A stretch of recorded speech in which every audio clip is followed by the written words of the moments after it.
So I'm sticking to my promise of reviewing old flagship devices, and today I'm going to be taking a look at the Pixel 4, specifically the Pixel 4 XL. So a lot of what I say will apply to the standard 4, so let's get into it.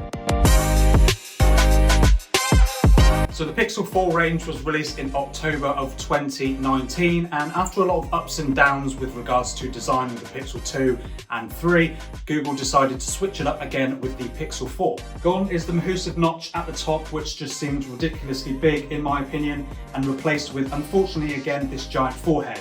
But it seemed Google weren't completely off their face when they designed this, as they went down the Apple route of including an advanced 3D face unlock system with infrared cameras, dot projectors, etc. for secure face unlocking. So what they gained in features, they lacked in symmetry, as the bottom bezel is pretty thin, making an uneven appearance. Now at first I did think this uneven design would bother me more than it actually has, and after a couple of weeks of using it, I don't even notice the fact that it's got this massive forehead. This face unlock system is the only form of biometrics on the phone, as yes, they got rid of the fingerprint reader. Now, okay, I am a little bit one way or the other when it comes to the face unlock system being the only biometrics on the Google Pixel 4 XL. Coming from an iPhone, there's no difference for me. It works flawlessly, even in the dark, so from that perspective, there's no difference. But there's something about having a fingerprint reader on the back of the phone where you can just put your hand in your pocket, lift the phone out, and basically it's unlocked before you've even looked at the phone. So that's kind of why I'm one way or the other. But in terms of my use with the Pixel 4 XL, just using the face unlock, it's been absolutely fine and I've had no issues at all. As for the rest of the phone, it's the same build as the Pixel 3 XL, Gorilla Glass 5 front and back, aluminium rails, and the same 6.3-inch Quad HD OLED display, but this time with a 90Hz refresh rate. Overall, the display is decent, but only has a maximum peak brightness of about 450 nits, so nothing compared to the 1000 plus nit brightness of flagships today. And being a Google phone, you of course get the standard stock Android experience using the Pixel 4 XL running on the new Android 13. There are plenty of Android 13 videos on YouTube, so check those out if you want to know all the features. And with that 90Hz display, it does make the user experience really fast and really clean.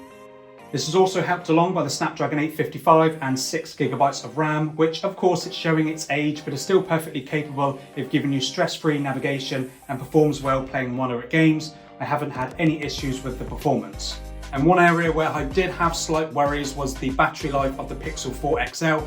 It's got a pretty small 3700 mAh battery, and in an aging phone it did give me reservations on its endurance. But I'm happy to report that the Pixel 4 XL did last me a full day of use, unplugging it around 7 AM and getting me through a moderate day until around 10 PM with just over 3.5 hours of screen on time, which you can see by my battery usage.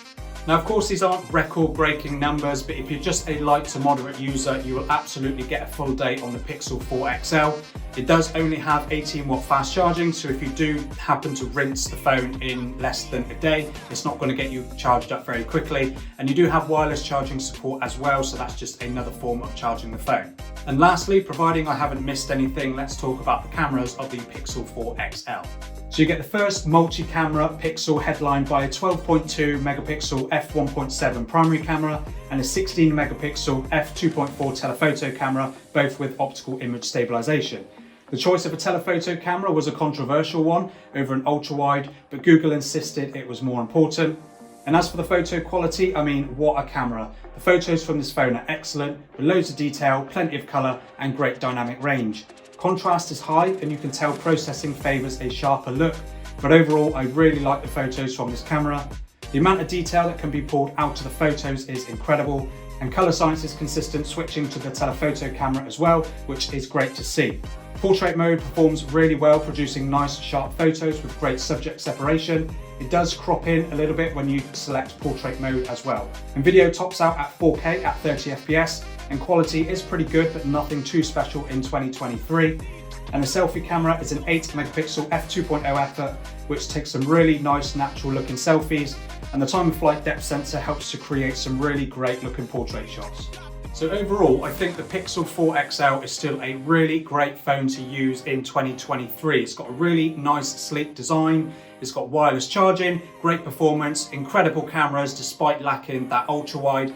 The only downside for me is the battery life. If you're a heavy user, you're not going to get a full day's worth of battery, but if you're a light to moderate user, you will absolutely get a full day. And then of course you've got that up-to-date Android 13 software, so it's nice and up to date with software and of course security patches as well. So let me know in the comments what you think of the Google Pixel 4 XL. Are you using one, or are you using an older Pixel phone, or maybe you're even considering buying one of the newer Pixel phones? Again, let me know in the comments what you think of those phones, and drop a like on this video if you enjoyed it, and subscribe to the channel so you don't miss out when I drop new videos, and I will hopefully see you in the next video.